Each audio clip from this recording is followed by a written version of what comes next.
African origins. Fort Mose was a multicultural community of people originally from West and Central Africa, along with some Native Americans. Some of the residents of Mose, like Francisco Menendez, fought in the 1750 Yamasee War against the English of Carolina. They later fled south to St. Augustine with their Indian allies, and some brought Yamasee wives.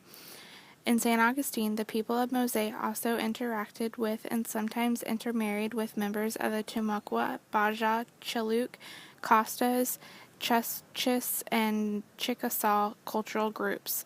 In 1759, militiamen of Fort Mose identified themselves as four distinct African ethnic groups: Mandinga, Carabaf, Congo, and Mina. Most spoke several languages, including English, Spanish, Arabic. They also spoke Native American as well as African languages. Some had lived in African cities, and many were skilled artisans, linguists, and farmers. Mo's residents had varied cultures and religious backgrounds. Some were Muslim, some were already Catholics, and some practiced local African religions. Mo's leader, Francisco Menendez, was a literature Mandinga. Many of the Mandingas were Muslim. They were noted for resisting enslavement in Africa and in the Americas. The Middle Passage. During the 18th century, thousands of enslaved Africans faced starvation, torture, and even death on their journey to the Americas, a voyage known as the Middle Passage. The ships carried their valuable human cargoes to work in the fast-growing plantation economy of the Carolina. Between 1709 and 1760, over 50,000 enslaved Africans disembarked in Carolina, mainly in the port of Charleston. Most of the forced immigrants, including Francisco Menendez, had been captured or purchased in the Senegambia region or along the Bight of Biafra. During the early years of the Atlantic slave trade, the mortality rate for Africans approached 15%.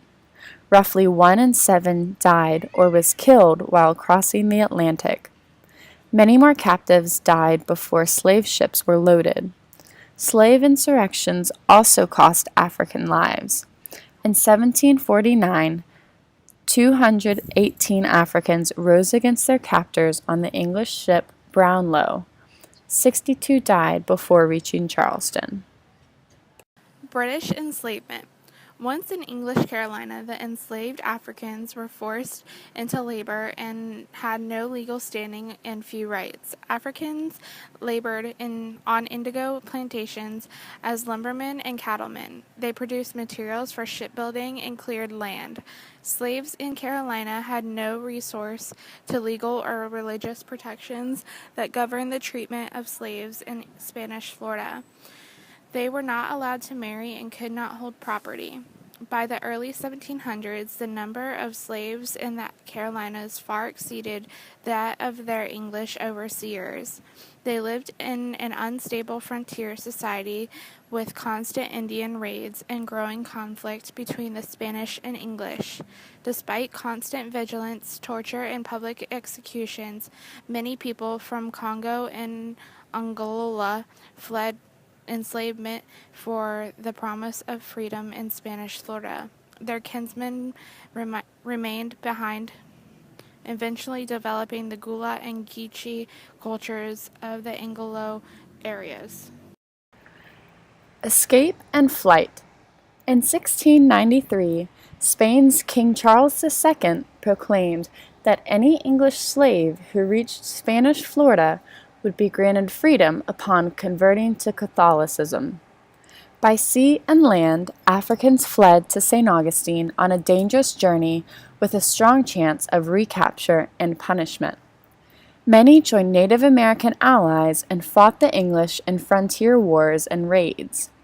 Francisco Menendez fought in the Yamasee War in 1715 that almost destroyed the young English colony of Georgia. Another survivor of that war, Francisco Garcia, fled Carolina with his Native American wife, Anna. 3 generations of their family lived in St. Augustine and Fort Mose. Several family members fought in the militia, protecting the frontier against the English and their Indian allies. They served knowing that capture would likely lead to enslavement. Evacuation. Spain ceded Florida to England in 1763, and Mose residents departed with other colonists for Cuba.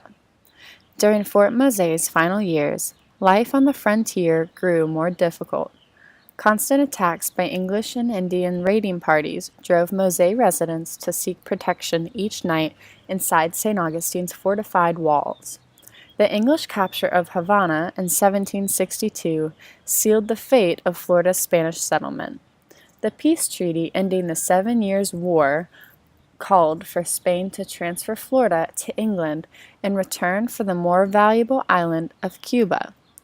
Rather than face an uncertain life under English rule, Mose residents joined the exodus of over 3,000 Spanish colonists to Cuba. There, life began again for those frontier warriors and their families.